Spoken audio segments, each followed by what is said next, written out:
பிஜேபிக்கு இன்னும் ஒரு சில இடத்துல கெட்ட பேர் இருக்குதான். ஆனா, நாமக்கல், கோயம்புத்தூர், உங்களுக்கு இந்த மேட்டுப்பாளையம் பெல்ட், ஊட்டி இங்கெல்லாம் பார்த்தீங்கன்னா, பிஜேபிக்கு நல்லா இருக்கு. அதாவது அண்ணாமலை அவர்கள் சொல்ற அளவுக்கு வளரல. கொஞ்சம் வளர்ந்துட்டு தான் வருது. அதே மாரி உங்களுக்கு வந்து இப்போ அங்கேயுமே வந்து நயினார் நாகேந்திரன் போன்றவர்கள் உழைக்கிறாங்கல்ல, வேலை செய்றாங்கல்ல. முருகன் அவர்கள் போன்றவர்கள் வந்துட்டு அந்த பிரச்சனைலாம் இல்ல. ஒரு ஒரு ஒரு மத்திய அமைச்சர் வந்து இறங்கி வேலை இப்ப முருகன் அவர்களால என்னைக்குனா பிரச்சனை வந்திருக்குதா? அண்ணாமலை அவர்களால தான் பிரச்சனை.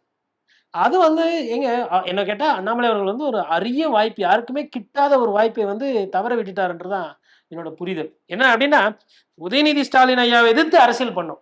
ஈஸி. ரொம்ப ரொம்ப ஈஸி. ஏன்னா, வாரிசு அரசியல்.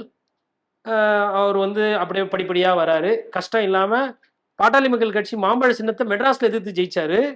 அதுக்கப்புறம் அவரு ஒரு மன்றத்துல தேர்தல்ல சீட்டு கேட்கிறா, வேற யாரும் கேட்க மாட்டாங்க. அந்த சீட்ட குடுத்துருவாங்க.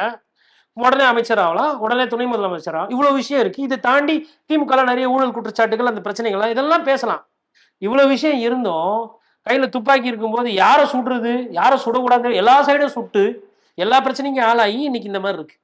அப்போ அது வந்து ஒரு ஒரு பாஜக கிடைத்த வாய்ப்புகளை வந்து நிறைய அவங்க தவற விட்டுட்டாங்க.